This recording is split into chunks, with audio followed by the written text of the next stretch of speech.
So, welcome to this episode of the Willingdon on Mission podcast. My name is John. I'm one of the pastors at Willingdon Church. And today we have an opportunity to hear episode one of 4 episodes with Sandy Ewan. Hi, Sandy. Hi, Pastor John. Nice to see your face. Nice to see your face too. So Sandy, Sandy's in Nairobi, Kenya right now as we record this, and has just come to the end of a long season of ministry in South Sudan. And so over the course of these next weeks, we'll talk more about her ministry in South Sudan and transition and things like that. But today, Sandy, I'm wondering if you could just give us a little glimpse of your faith journey and what are some of the things that you've learned about God and learned about yourself along the way. So I just open up the this podcast to you to share some of your story. Well, Pastor John, it's been an amazing journey, and I think that is the most appropriate word. It has been an amazing faith journey for me all of these years. I came to Christ at the age of 10 through a Sunday school teacher. And my mom had come to Christ 6 months prior to that, and then we began to go to this church. And it was through my Sunday school teacher that I heard the gospel, and the Lord was pressing upon my heart to make a commitment to Him. I was an insecure child. And so coming to Christ was was a huge deal. The Lord really helped me in so many ways. You know, I was just struggling in my life, and my mom she gave some great advice. She just said, I can't do much for you. I'm here for you, but you can, I want you to pray and I want you to read your Bible, and God will meet your needs. God will answer prayers. This I know. This is all that I know. She was just a young Christian, in her late 30s. And it's been incredible because every step of the way, I've seen the Lord um, opening doors and changing me. And I was a very shy child, could hardly look anyone in the eye, and the Lord gave me confidence and really, um, and He has led me step by step. I had a cousin who was 2 days older than me, and we, at the age of 8, she says, what about you being a nurse and I'll be a doctor and we can go to Africa together? I mean, we both were not Christians at the time. And I had no idea. I knew what a doctor was, but I didn't know what a nurse was. And I said, hey, that sounds like an adventure that I would like to go on. I had no idea about Africa. So, and then I came to Christ at 10, and then at 12, I met both my parents were now followers of Jesus, and they met some missionaries who were working in Congo. And they said, you have to come and meet my family. So they came to our house, and really, I sat at their feet and I listened to story after story. And it was there that the Lord just said, I want you to go to Africa. I want you to serve me. And I said, at that moment, I said, yes, Lord, I will. But you have to lead me. You have to open the doors. You have to open the doors so wide that a cow can go through. As a young kid, I just thought it has to be so obvious that, Lord, make it obvious that this is what you want me to do. And the Lord did. High school, I got into all the right classes, and And through, again, the advice of my mom, she said, if you are going to be a missionary, you need to go to Bible school. So I began praying, and then I went to Bible school. I went to 4 years of Bible school. Didn't plan on that, but I did. And then after that, the Lord led me into a nursing program. And so I went for another 3 years into nursing.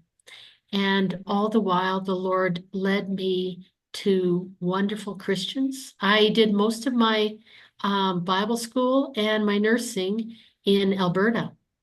And so I had to leave. I was a homebody, and the Lord sent me away, and He got me used to um, depending on Him. The Lord, it wasn't very far. And there was always a phone call away from my family. I'd never been away from my family before. And so those 7 years of education, being away from my family was a learning to depend on Christ as well. And then following that, when I was graduating from nursing, there was a young man that came that and through the local church that I was attending, asked if there was any nurses who wanted to go to Sudan and work in a refugee camp with Ethiopian refugees. And so I talked to a friend of mine who was also a nurse, and we prayed about it. I asked my parents to pray. I looked through the scriptures and sought advice. And the Lord opened the doors, and we both went to Sudan. I ended up in a refugee camp, and she ended up in the Sahara Desert. Absolutely loved it. Absolutely loved it. We were separated, because they didn't need two nurses together. So again, I learned how to trust the Lord. And the Lord gave me a wonderful time. It wasn't easy, but He gave me an enriching time, I should say, to see life outside of Canada, you know, and people suffering. Both the Ethiopian refugees at the time, that was in the 80s, mid 80s, and as well as the Sudanese. And one thing I found was, again, that the people, they couldn't resist the love of Christ, you know, and when I left, the refugees gave me a going away party they made this huge bonfire. It was at night, and they sang around the bonfire and their old stories. Most of those people were Muslim. The Ethiopians that were my translators were Christians, but they translated because I didn't really know the language, and they thanked me. The refugees thanked me for coming, and it was a time that the Lord sealed me to serve Him. South Sudan is 40 Celsius, not easy to live. Malaria, and they don't have McDonald's or Starbucks or anything like that. But the Lord gave me a love for people, in His name, His love. So following that, I came back and to Canada, and then I ended up going to Ethiopia for 2 years. I was there for 2 years, and setting up health clinics and getting to know the people. And it was there, I must say that the Ethiopian church, I was helping them but they were teaching me a lot. Mm. Yeah. The believers were teaching me. And what a precious, precious experience. And they have, I must say, they have prepared me for where I am today. Following those 2 years, I ended up going to Somalia during the war. I was there for 6 months. That was very difficult. But again, the people could not resist the love of Christ. The women would come to me and asking me questions. Do you think God will judge me? And I'm like, sweetheart, God will not judge you. He loves you. And I would wrap my arms around them and encourage them to that Jesus loves them. And we had lots of different opportunities in Somalia, speaking to the warlords. I spoke to warlords about the Lord, you know, and men who have killed, and the Lord just opened. I felt so safe because I knew I was in the will of God. And that's the key, I think, to serving the Lord, is knowing, if you know that this is where God wants you, there's nothing to be afraid of, really. If you are not sure, then that's a very dangerous place to be in.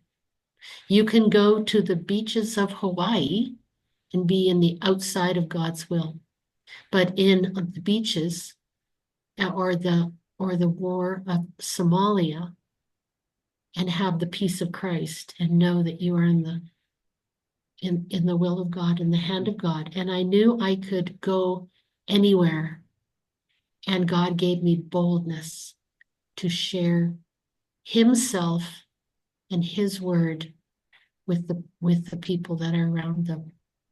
And that was another experience. Again, the Lord prepares us each step of the way for the next step.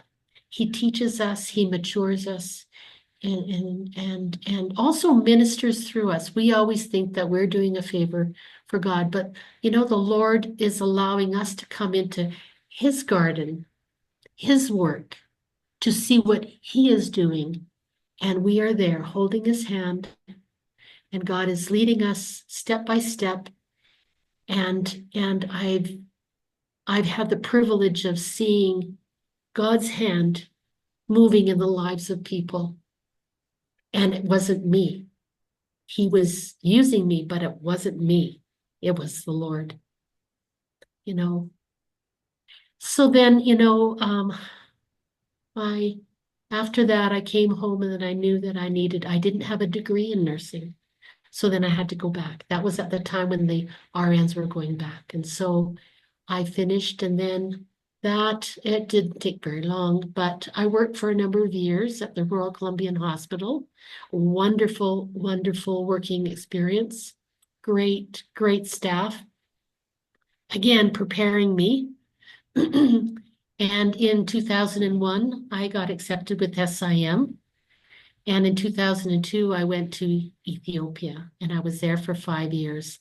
And I ended up setting up a community health program. And again, I overseeing 7 districts.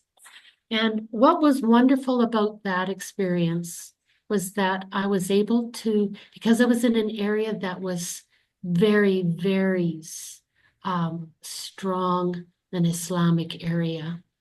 And there was, the Lord had placed so many Christian school teachers, Ethiopian school teachers in these schools. And so I was doing a lot of health education, vaccinations of children, just community health stuff. And we were seeing a lot of HIV/AIDS coming into the country, or coming out into the community. And so the churches were teaching, developing AIDS clubs. for and teaching about AIDS in the schools.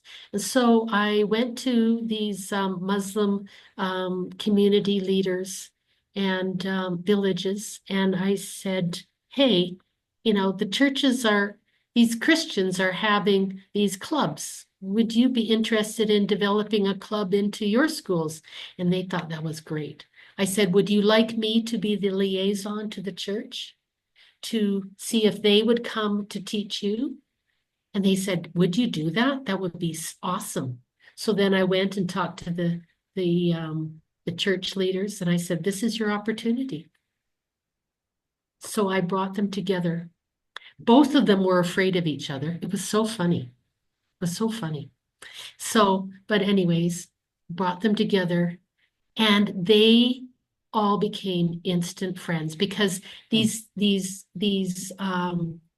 Christians, they slept in the houses of these Muslim leaders and the school teachers. And they brought food, as well to share with the people because that's the culture, and to help the people. And when I went to pick them up, they had their arms around each other. It was a wonderful, wonderful thing to see. So that's one of the things that I learned. The Lord said, look, to see and strengthen the church for ministry. It's not just missionaries, but it's strengthening the church. Because when you go home, it will be the churches that will continue with the ministry. Anyways, so that's been my journey Yeah. as a missionary. Following that, our project closed in Ethiopia, and I was left basically without a ministry. Where do I go? But the Lord brought another SI missionary who happened to be the acting director of SIM South Sudan. It was the time that there was a peace agreement from 2010 to 2005 to 2010. And so this was in '07. And she said, we're opening up a station. Are you interested? And I'm like, boy, am I interested. Wow, this is awesome. And the Lord gave me such peace and such joy. So anyways, in 2007 of September, I went to South Sudan. The one thing I forgot about was that it was very hot, 40 Celsius. Dry heat, mind you, not humid, but still. And I like being warm, but that's a bit much, 40. So, but anyways, and so thus began my ministry of setting up and managing a health clinic there. There was an old hospital, SIM hospital, that had been blasted and bombed, during the war. And so the Lord enabled us to open up a health clinic. So we started off in a brick house, very, very small brick house, probably the size of anyone's living room, and or maybe smaller. We had your plastic patio chairs and tables. We had a string bed with a shower curtain that was from the dollar store, and 2 trunks full of medicine. And then we pulled up logs outside, and it had no doors or windows, this place as well. So we pulled up some logs, and people came, and we gave them all little cards with numbers on them. And while they were waiting, they heard the gospel message. And that's how we started. And it's blossomed since then. So it's been amazing. So anyways, Yeah. it's been an awesome journey. Awesome journey. Thank you. So we're going to talk about South Sudan specifically in another episode. Right. But Sandy, for those of you who are watching, this is a special lady that we get to interact with right now. You present as just sweet, confident, peaceful, and then you throw in I talked to warlords, and I helped I helped connect Muslims and Christian leaders. There was HIV clinics. My place got bombed, but I wasn't there yet. Like, just these significant things in your life. I love how you just say, you know what? God led me, and I loved it, and I was just trying to be faithful to his call, and he kept showing up. So hallelujah. Thank you for being who you are and for sharing that with us. Oh, It's you're welcome. You're Yeah, welcome. it's delightful. Again, it's been an awesome journey. So one of the things that I don't know if it will show up in our further conversations is there was a time when there was there was shooting happening. You weren't on site, but there was shooting happening in your village in South Sudan, and um, you gave me afterwards. You gave me some empty shell casings from Oh, these. yeah, right. Yeah, Yeah, yeah. so I still have those. I surprised this was not smart. So I put them in my backpack and then I traveled on an airplane. Oh, Later, I saw these empty shell casings from bullets. And I had been on an airplane. I was like, oh, nobody saw this. Thank goodness. I probably would have been in trouble. But anyway, that's a side note. Sandy, thank you for sharing some of your journey. There's so much that we can learn from how God has worked in you and through you. So, for those of you watching, this was number one of 4 times with Sandy, and I'm sure you're going to want to watch more. So keep your eyes open for the following episodes. God bless you all.